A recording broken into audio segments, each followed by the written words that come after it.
Hello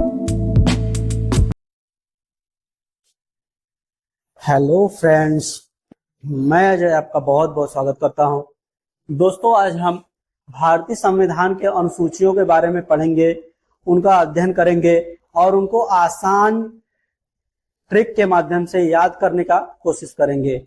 उम्मीद है आपको ये चीजें क्लास में ही याद करवा देंगे हम। तो आइए हमारे साथ, आज हम भारतीय संविधान की अनुसूचियों के बारे में पढ़ेंगे, देखेंगे कि कितनी अनुसूचियां हैं, ठीक है, उनमें क्या क्या प्रावधान दिए गए हैं। तो सबसे पहले हम आपको थोड़ी सी बता देते हैं कि ये अनुसूचियां होती क्या हैं और कितनी अनुसूचियां जब हमारा भारतीय संविधान बना था तब उस समय कितनी अनुसूचियां थी और आज के वर्तमान समय में कितनी वो अनुसूचियां हैं। तो देखिए, अनुसूचियां आज हम एक आपको एग्जाम्पल बता रहे हैं।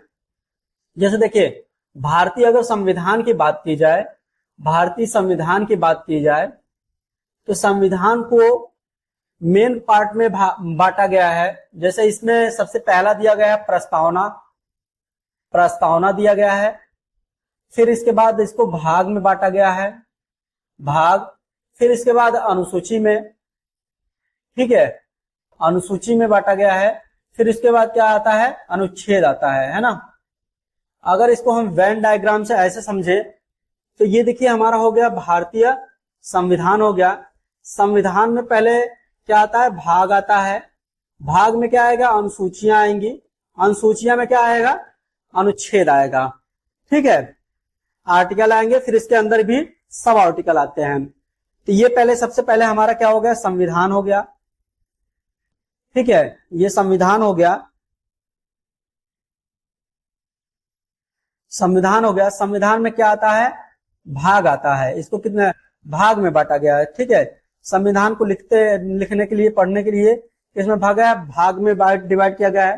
भाग का मतलब है चैप्टर, कितने चैप्टर में बांटा गया है। संविधान जो हमारा लिखा गया वो कितने चैप्टरों में लिखा गया है। फिर इसके अंदर आता है अनुसूचियां, ठीक है। अनुसूची मतलब ये शेड्यूल है, इसको कितने शेड्यूल में बांटा गया है ना। फिर इसके बाद अंदर आता है हमारा ये भाग हो गया, ये अनुसूची हो गया, और इसके अंदर आता है हमारा आर्टिकल, या इसको कहते हैं अनुच्छेद कहते हैं, ठीक है। ये हो गया हमारा अनुच्छेद, आर्टिकल। जो चीजें सारे संविधान में लिखी गई वो किस में लिखी गया, अनुच्छेद में लिखी गया, आर्टिकल में लिखी गई हैं, ठीक है। आइए फिर देखते हैं हम।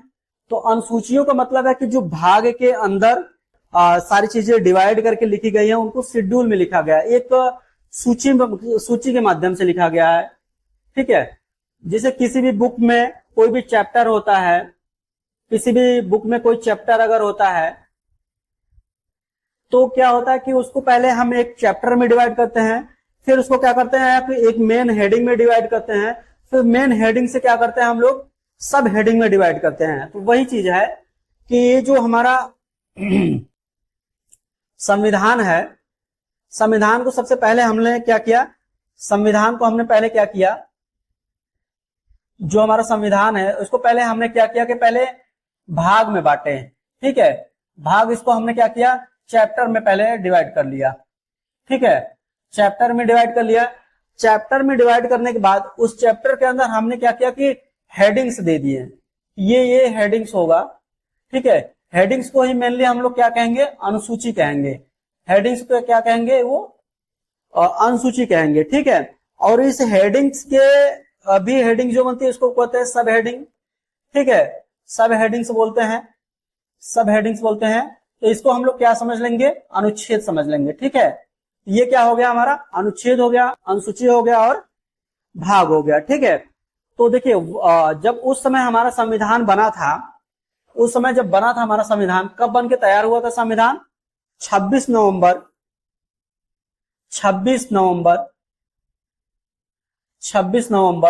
1949 को, ठीक है। हमारा संविधान कब बन के तैयार हो गया था, 26 नवंबर 1949 को। हालांकि ये उस दिन पूरी तरीके से लागू नहीं हुआ था, कुछ अनुच्छेद ही लागू हुए थे। पूर्ण रूप से हमारा संविधान 26 जनवरी 1950 को लागू हुआ था, ठीक है। तो आज हम लोग का मेन टॉपिक है कि भारतीय संविधान के अनुसूचियों के बारे में हमें जानना। जब इस समय 26 नवंबर 1949 को ये हमारा संविधान बनके तैयार हुआ था, तो इस समय कितने अनुसूचियां थी, कितने अनुसूचियां थी? तो इस समय जो हमारी अनुसूची थी वो केवल 8 थी, लेकिन आज वर्तमान समय में हमारे पास कितनी अनुसूचियां हो गई हैं? टोटल 12 अनुसूचियां हो गई हैं। कितनी बार अनुसूचियां हो गई हैं? टोटल 12 अनुसूचियां हो गई हैं। उस समय जब हमारा संविधान बना था तो 8 अनुसूचियां थी, लेकिन आज के समय में कितनी हो गई हैं? 12 अनुसूचियां हो गई हैं। उन्हीं 12 अनुसूचियों के बारे में हम लोग आज के टॉपिक में डिस्कशन करेंगे, देखेंगे और याद करने का प्रयास करेंगे। ठीक है, आइए चलते हैं आगे।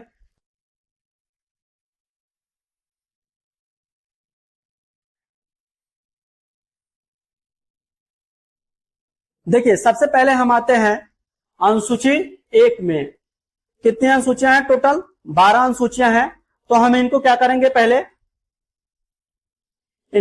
पहले 4-4 ठो हम लोग याद करते हुए चलेंगे। कितने कितने याद करेंगे? केवल 4-4 ठो। पहले 4-4 करके, मतलब कि 4/3 करेंगे तो हमारा टोटल 12 हो जाएगा ना। 4 ठो याद करेंगे 3-3 सेगमेंट में करके, तो हमारा टोटल ये याद हो जाएगा। ठीक है, तो देखिए, तो सबसे पहले हमारा आता है अनुसूची 1। अनुसूची 1 में क्या गया है?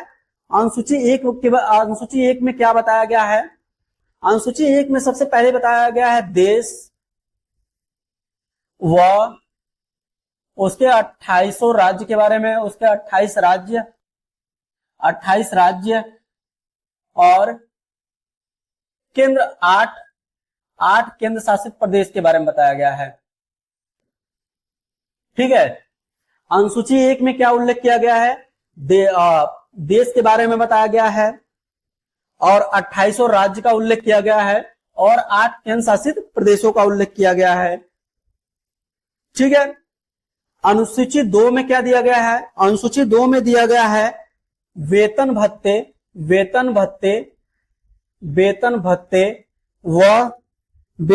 व पेंशन के बारे में बताया गया है। ठीक है, अनुसूची 2 में क्या बताया गया है? वेतन भत्ते व पेंशन के बारे में बताया। किसका वेतन भत्ता और पेंशन होगा? इसमें जो पदाधिकारी हैं उनके होंगे, जैसे कि राष्ट्रपति हो गए, उपराष्ट्रपति हो गए, प्रधानमंत्री हो गए, सुप्रीम कोर्ट के जज हो गए और उपराष्ट्रपति हो गए, लोकसभा के अध्यक्ष हो गए, लोकसभा के उपाध्यक्ष हो गए। इन सब के क्या बताया गया? वेतन भत्ते और पेंशन के बारे में बताया गया है। ठीक है, अब आते हैं हम लोग अनुसूची 2 में कि अनुसूची 2 में क्या बताया गया है। अनुसूची 2 तो हमने पढ़ लिया। अब अनुसूची 3 देखते हैं। अनुसूची 3 में क्या बताया गया है? अनुसूची 3 में यह बताया गया है शपथ से संबंधित प्रावधान के बारे में बताया गया। शपथ से संबंधित प्रावधान के बारे में बताया गया है। शपथ से संबंधित प्रावधान के बताया गया है कि जो हमारे पदाधिकारी होंगे उनको अनुसूची 3 के माध्यम से शपथ लेना होगा कि हम भारत की एकता अखंडता को बनाए रखेंगे। ठीक है, और तो इसमें जो अनुसूची 3 है इसमें ये शपथ संबंधी प्रावधान है। अनुसूची 4 में देखिए क्या है? अनुसूची 4 में है राज्यसभा में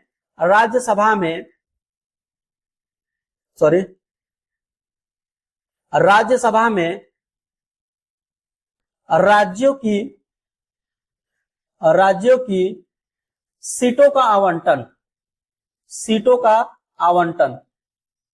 ठीक है, अनुसूची 4 में क्या बताया गया है? राज्यसभा में राज्यों की सीटों का आवंटन किया गया है। ठीक है, तो देखिए अभी हम लोगों ने क्या किया कि 4 अनुसूचियों के बारे में पढ़ा। सबसे पहला हमारा अनुसूची 1 है। अनुसूची 1 में बताया गया है देश और उसके 28 राज्य और 8 केंद्र शासित प्रदेशों के बारे में बताया गया है। हमारे देश के बारे में बताया गया कि इसकी बाउंड्री लाइन कहाँ होगी, इसकी सीमा क्या होगी। फिर उसके 2800 राज्यों के बारे में बताया गया, उल्लेख किया गया है और 8 केंद्र शासित प्रदेशों के बारे में बताया गया है। अनुसूची 2 में क्या बताया गया है? अनुसूची 2 में बताया गया वेतन भत्ते और पेंशन के बारे में बताया गया है। जो हमारे पदाधिकारी होंगे जैसे कि राष्ट्रपति होंगे, उपराष्ट्रपति होंगे, प्रधानमंत्री होंगे और सुप्रीम कोर्ट के मुख्य न्यायाधीश होंगे और जितने भी हाई कोर्ट के न्यायाधीश हैं उनके बारे में वेतन भत्ते और उनके पेंशन के बारे में उल्लेख किया गया है। अब आते हैं हम लोग अनुसूची 3 में, देखते हैं क्या दिया गया है। अनुसूची 3 में हमने देखा कि अनुसूची 3 में शपथ का प्रावधान किया गया है। जो हमारे पदाधिकारी हैं वो अनुसूची 3 के माध्यम से शपथ लेते हैं। अनुसूची 4 में है राज्यसभा में सीटों का आवंटन, राज्यसभा में सीटों का आवंटन। ठीक है, उम्मीद है आपको समझ में आ रहा होगा। आइए आगे बढ़ते हैं, आगे बढ़ते हैं और अनुच्छेदों के बारे, अनुसूचियों के बारे में हम लोग देखेंगे।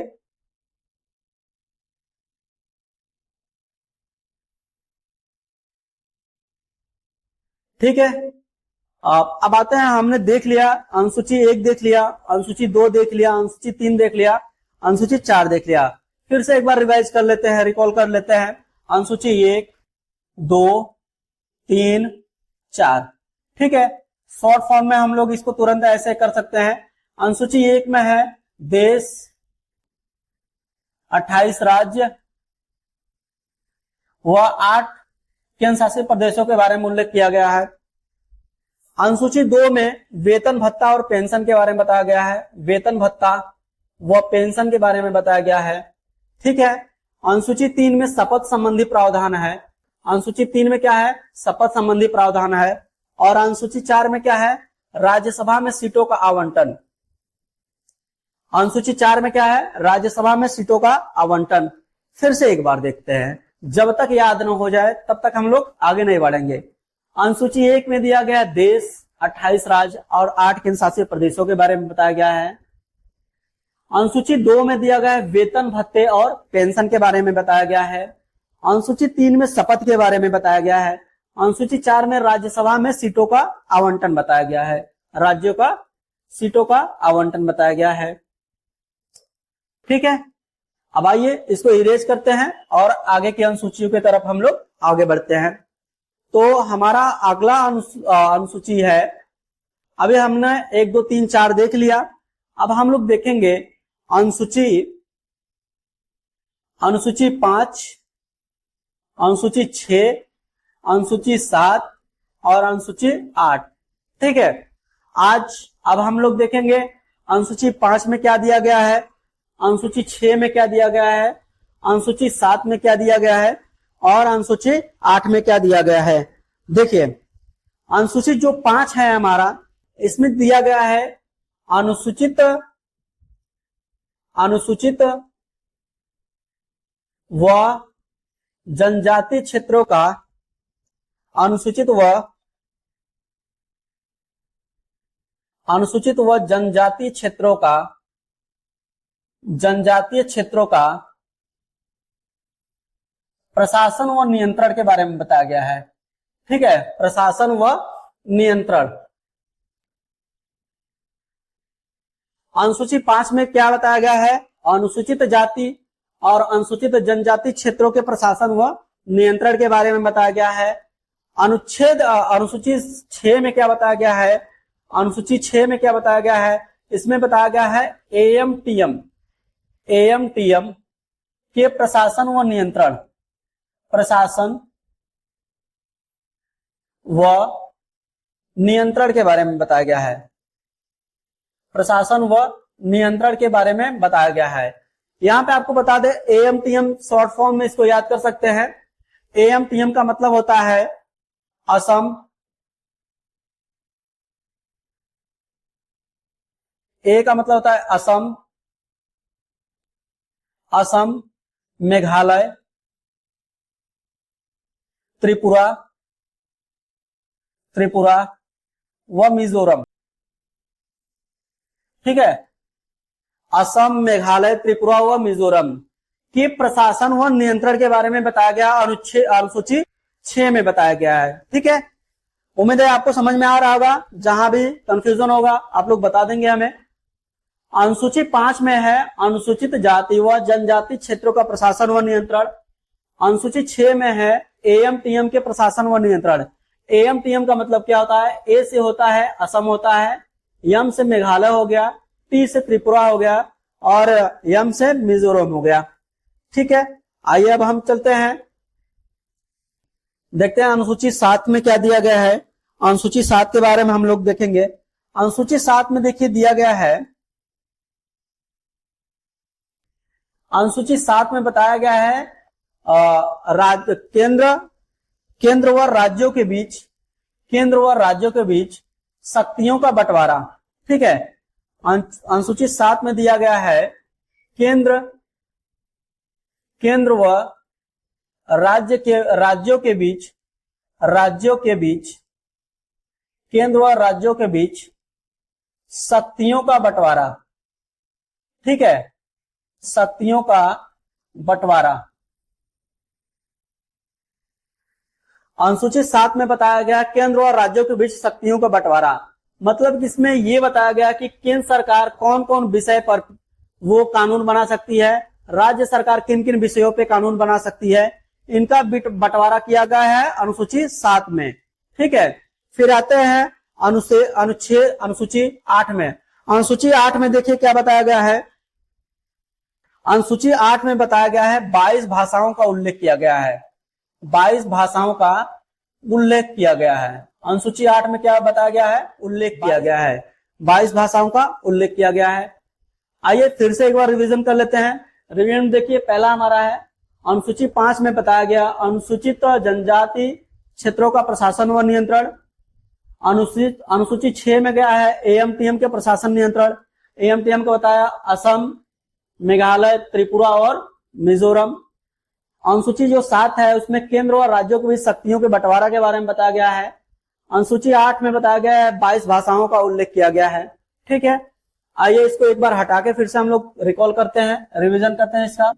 जब तक याद ना हो जाए तब तक हम लोग आगे नहीं बढ़ेंगे, बार बार याद करेंगे, बार बार याद करने का प्रयास करेंगे। ठीक है, तो हमने देखा जो अनुसूची 5 था, अनुसूची 5 में दिया गया है, अनुसूची 5 में बताया गया है अनुसूचित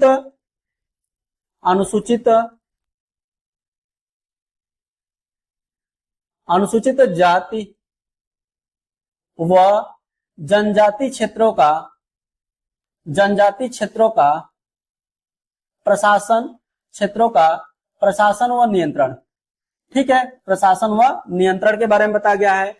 अनुसूची 6 में क्या बताया गया है, एएमटीएम के प्रशासन व नियंत्रण के बारे में बताया गया है।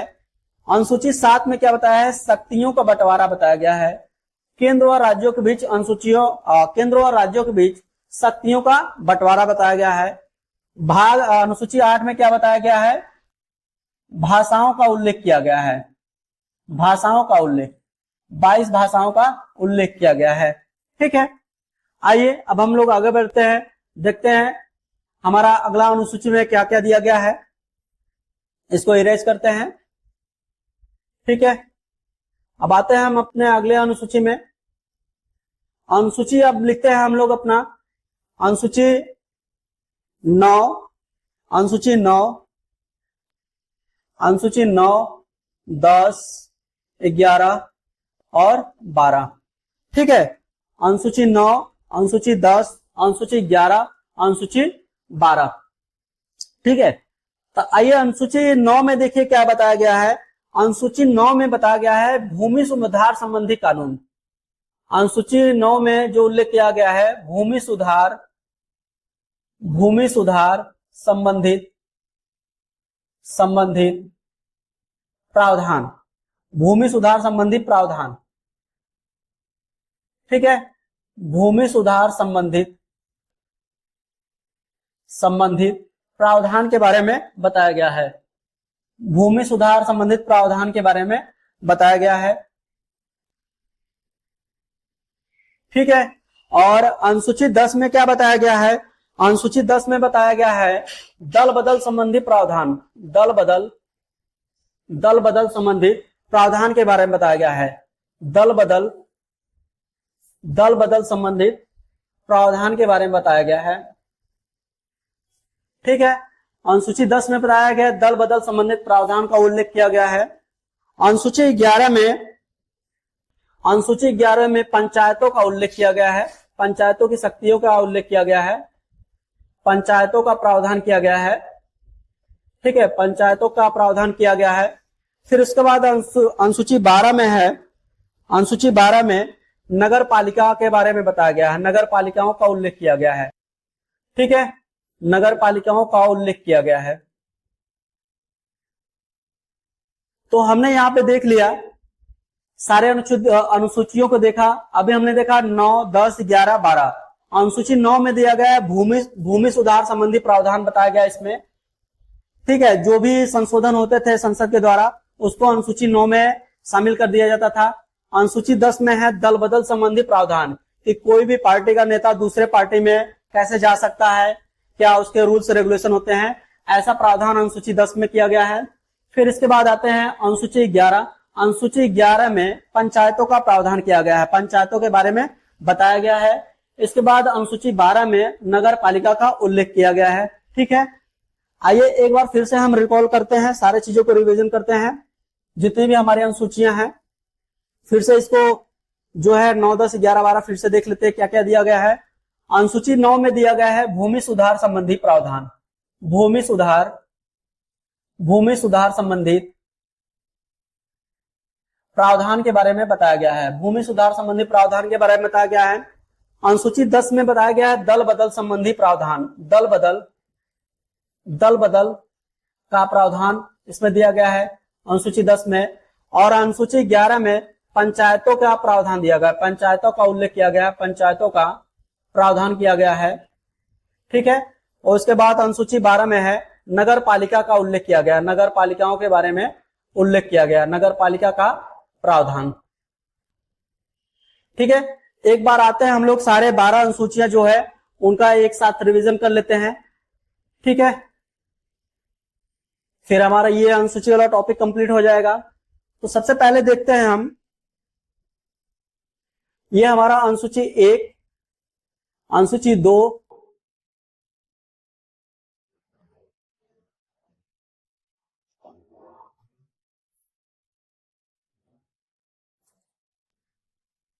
अनुसूची 1, 2, अनुसूची 3, अनुसूची 4।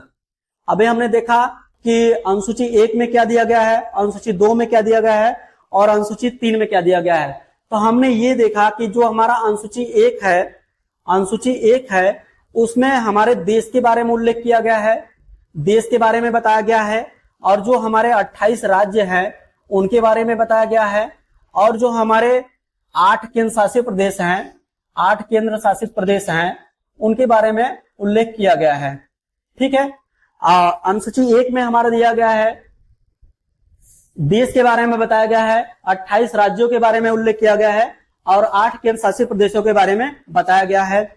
इसके बाद हमने देखा कि अनुसूची 2 में क्या प्रावधान किया गया है। तो अनुसूची 2 में हमने देखा कि जो हमारे पदाधिकारी होते हैं उनके वेतन भत्ते व पेंशन के बारे में बताया गया है। ठीक है, जो हमारे पदाधिकारी होते हैं जैसे कि हमारे राष्ट्रपति होते हैं, उपराष्ट्रपति होते हैं और राज्यपाल होते हैं और प्रधानमंत्री होते हैं, ये सब जो है इनके वेतन भत्ते और पेंशन के बारे में बताया गया कि इनको कितना पेंशन देना है, कितना भत्ता मिलेगा, कितना पेंशन मिलना है। ठीक है, तो अनुसूची 1 में देखा देश के बारे में बताया गया है, 28 राज्यों और 8 केंद्र शासित प्रदेशों के बारे में बताया गया है। अनुसूची 2 में वेतन भत्ते व पेंशन के बारे में बताया गया है। और अनुसूची 3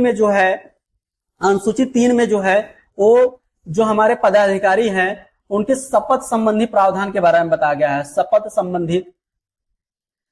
संबंधित प्रावधान, जो भी हमारे पदाधिकारी नियुक्त होके आते हैं, जिनका चुनाव किया जाता है, तो फिर वो एक शपथ लेते हैं कि हम ये भारत की एकता और अखंडता को बनाए रखते हैं। तो ऐसा प्रावधान अनुसूची 3 में दिया गया है। तो जो हमारे पदाधिकारी होते हैं जैसे कि राष्ट्रपति, राज्यपाल और जो प्रधानमंत्री होते हैं, जो सुप्रीम कोर्ट के मुख्य न्यायाधीश होते हैं, वो लोग क्या करते हैं, अनुसूची 3 के तहत शपथ संबंधी प्रावधान शपथ लेते हैं। ठीक है, और जो हमारा अनुसूची 4 है, अनुसूची 4 में बताया गया है राज्यसभा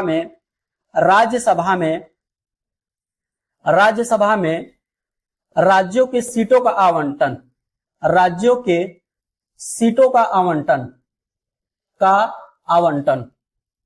ठीक है, इसमें सभी राज्यों का, क्योंकि आपको बता दे थोड़ा सा, जो हमारा संसद होता है उसके 2 सदन होते हैं, संसद के 2 सदन होते हैं। एक होता है हमारा राज्यसभा होता है और एक होता है लोकसभा होता है। ठीक है, तो एक होता है हमारा राज्यसभा होता है और एक होता है लोकसभा। तो यहाँ के जो सांसद होते हैं, यहाँ के जो सांसद होते हैं लोकसभा के, यहाँ पे डायरेक्ट जनता द्वारा जो सांसद चुन के जाते हैं, जो सांसदों का हम लोग चुनाव करते हैं, वो क्या करती है, जनता डायरेक्ट इनको चुन के क्या करती है, यहाँ लोकसभा में भेजती है। लेकिन राज्यसभा में क्या है कि जनता डायरेक्ट सांसद यहाँ पे नहीं जाती है, ठीक है। जो जनता हम लोग जो सांसद चुनते हैं वो डायरेक्ट लोकसभा में जाते हैं, लेकिन जो राज्यसभा के सांसद होते हैं वो हम लोग इनका डायरेक्ट चुनाव नहीं करते हैं, बल्कि इनका अप्रत्यक्ष रूप से चुनाव होता है। तो इसीलिए ये जो राज्यसभा है इसमें अलग अलग राज्यों का सीटों का आवंटन किया गया है। तो अनुसूची 4 जो है उसमें बताया गया है राज्यसभा में राज्यों की सीटों का आवंटन, ये अलग अलग राज्यों का उनकी जनसंख्या के अनुपात के हिसाब से सीटों का आवंटन किया गया है। जैसे देखेंगे कि जो यूपी की जो सीटें हैं वो यहाँ पे 31 सीटें हैं, 31 सीटें हैं, और लोकसभा में 80 सीटें हैं, ठीक है। तो ये जो 31 सीटें ये राज्यसभा में यूपी का है। ऐसे सभी अलग अलग राज्यों का सीटों का आवंटन किया गया है, ठीक है। अभी हमने देख लिया अनुसूची 4 तक देख लिया। आइए अनुसूची 5, 6, 7, 8 देखते हैं। फिर उसके बाद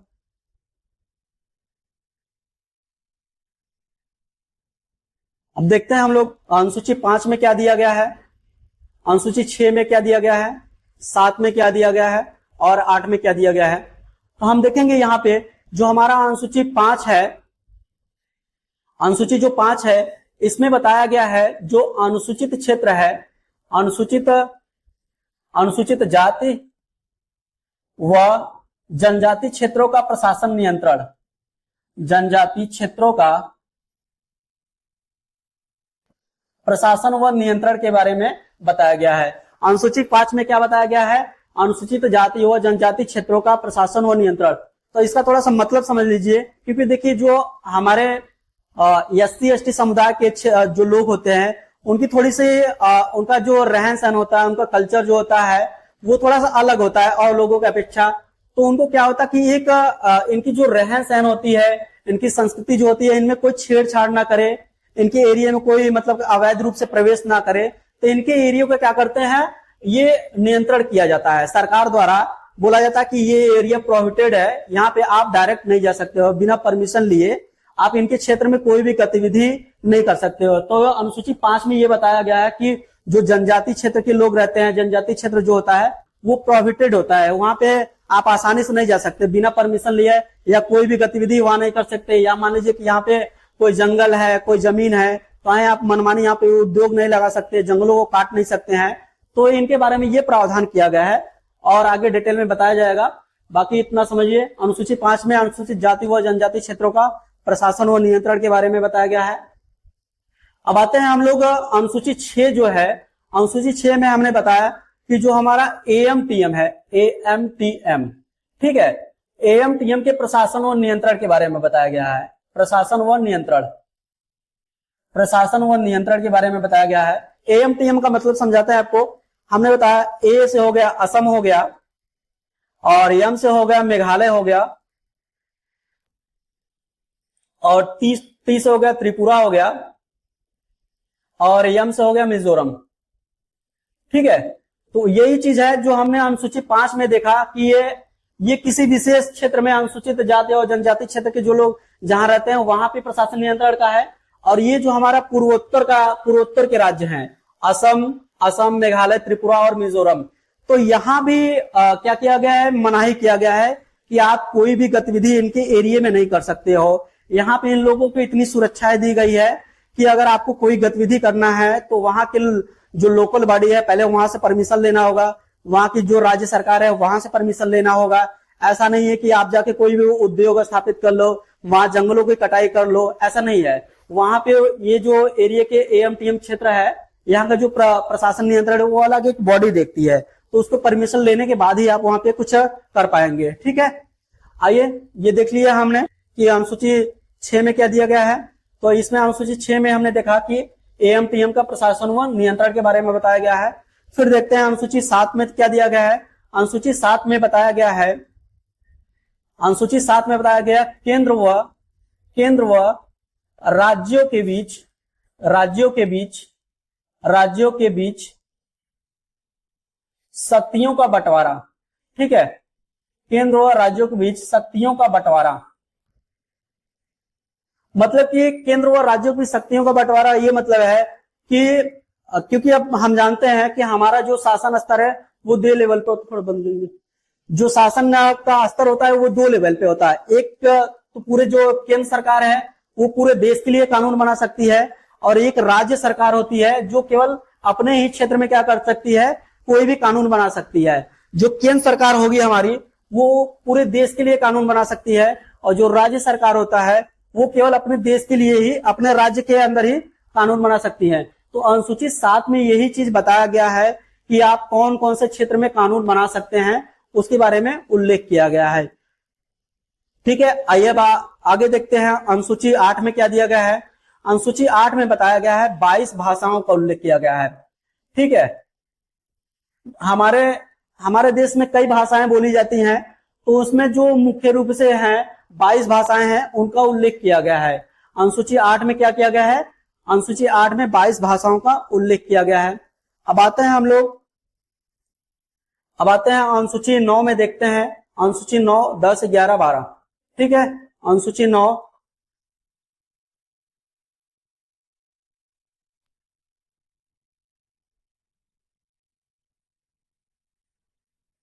अनुसूची 9, 10, 11 व 12। ठीक है, अनुसूची 9 में देखिए बताया गया है जो हमारे भूमि सुधार संबंधी कानून है, भूमि सुधार संबंधित प्रावधान। ठीक है, अगर सरकार कोई क्या करती है कि कोई भूमि सुधार से संबंधित प्रावधान संशोधन करती है तो उनको अनुसूची 9 में रखा जाता है। फिर इसके बाद आते हैं हम लोग अनुसूची 10 में, देखते हैं अनुसूची 10 में प्रावधान दिया गया है दल बदल का प्रावधान। अनुसूची 10 में दल बदल का प्रावधान दिया गया है कि कोई भी पार्टी का सदस्य किसी दूसरे पार्टी को ज्वाइन क्या कर सकता है, उसके लिए शर्त क्या हो सकती है कि जैसे आप भाजपा में हो तो कैसे आप कांग्रेस में जा सकते हो। ठीक है, किसी पार्टी को आप ऐसे ही नहीं बदल सकते कि नहीं मेरा मन किया ये पार्टी सही चल रही है, अभी भाजपा का माहौल चल रहा है तो हम कांग्रेस से भाजपा में चले जाए या कांग्रेस से सपा में चले जाए। तो ऐसा प्रावधान मतलब पहले कर सकते थे, लेकिन अब इसको आसानी से नहीं कर सकते हैं। अब इसके लिए कुछ क्राइटेरिया रख दिया गया है। तो ये जो हमारी अनुसूची 10 है इसमें ऐसा प्रावधान किया गया कि आप किस मतलब क्राइटेरिया के अंदर अपनी पार्टी चेंज कर सकते हो। ठीक है, ये अनुसूची 10 में बताया गया है। और अनुसूची 11 में बताया गया है पंचायतों के बारे में बताया गया, जो हमारी पंचायतें होती हैं। ठीक है, पंचायतों का प्रावधान किया गया है। ठीक है, जो हमारे जैसे कि ग्रामीण इलाकों में पंचायतें होती हैं, ग्राम पंचायतें होती हैं, और जो शहरों में होती है वो नगर पालिका। ठीक है, शहरों में क्या किनका उल्लेख होता है, नगर पालिकाएं होती हैं, और गांवों में क्या होती हैं, नगर पंचायतें होती हैं। ठीक है, तो अनुसूची 12 में नगर पालिका का प्रावधान किया गया है, और अनुसूची 11 में पंचायतों का है, अनुसूची 12 में नगर पालिका का किया गया है। ठीक है, बाकी ये सारी अनुसूचियां कंप्लीट हो गई, और फिर मिलते हैं अगले वीडियो में, और तब हम उसमें देखेंगे कि कितने हमारे भाग हैं, किसमें क्या क्या प्रावधान दिया गया है। ठीक है, थैंक यू।